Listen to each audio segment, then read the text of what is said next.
नमस्कार। कभी सोचा है जिस रेत पर हम चलते हैं वो हमारे हाथ के ग्लास में या फोन की स्क्रीन में कैसे बदल जाती है? ये तो जादू जैसा लगता है ना?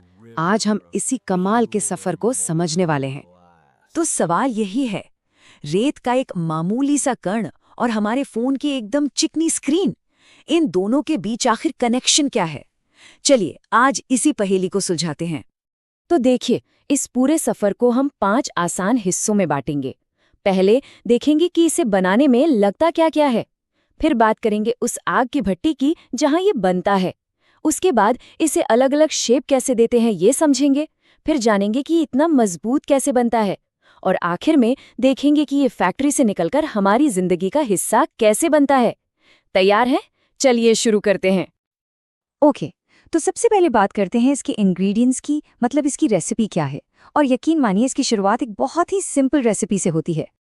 तो कांच की रेसिपी में न 3 मेन चीजें हैं और आपको जानकर हैरानी होगी कि इसका लगभग 75% हिस्सा बस मामूली सी रेत है। जी हाँ, वही रेत। इसके साथ मिलाया जाता है करीब 15% सोडा ऐश और 10% चूना पत्थर। तो देखा जाए तो कांच असल में रेत का ही एक फैंसी रूप है। लेकिन सवाल ये है कि ये तीनों चीजें करती क्या हैं? देखिए, रेत तो हो गया इसका बेस, लेकिन सोडा ऐश का काम बड़ा मजेदार है। ये रेत का मेल्टिंग पॉइंट, मतलब पिघलने का तापमान कम कर देता है। इससे होता ये है कि ढेर सारी एनर्जी बच जाती है। और चूना पत्थर, वो इसे देता है मजबूती और पानी से खराब ना होने की ताकत। अरे हाँ, एक और चीज, इसमें पुराना रिसाइकल्ड कांच भी मिलाते हैं, जिससे ये पूरा मिक्सचर और भी जल्दी पिघल जाता है। अच्छा, कभी सोचा है कि कांच में अलग-अलग रंग कैसे आते हैं?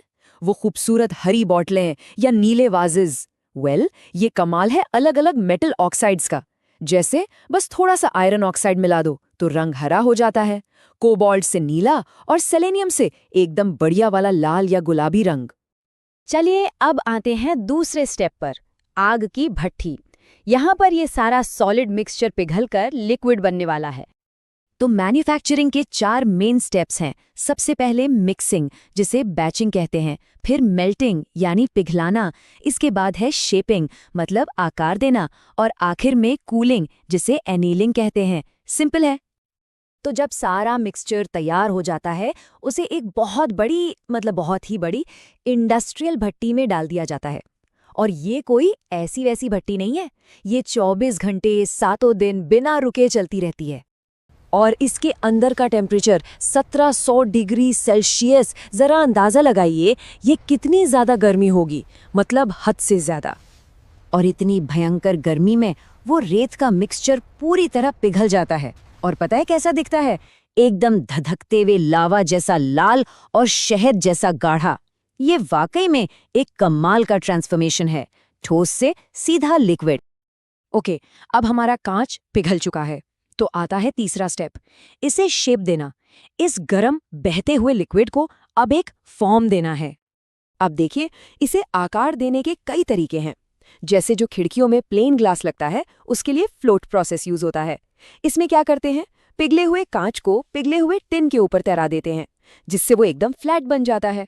बोतलें या बल्ब बनाने के लिए ब्लोइंग मेथड है। इसमें कांच में हवा फूंकते हैं, बिल्कुल गुब्बारे की तरह। और अगर किसी ग्लास पर डिजाइन बनाना हो तो उसे 2 रोलर्स के बीच से गुजारते हैं। अब आता है चौथा और शायद सबसे जरूरी स्टेप, इसकी मजबूती का राज। और वो राज छिपा है इसे ठंडा करने के तरीके में। इस प्रोसेस का एक टेक्निकल नाम है एनीलिंग। इसका सीधा सा मतलब है कांच को बहुत ही धीरे धीरे और कंट्रोल्ड तरीके से ठंडा करना। ऐसा इसलिए करते हैं ताकि उसके अंदर का जो भी इंटरनल स्ट्रेस है वो निकल जाए और वो मजबूत बन सके। सोच रहे होंगे, इतना धीरे धीरे ठंडा करना इतना जरूरी क्यों है?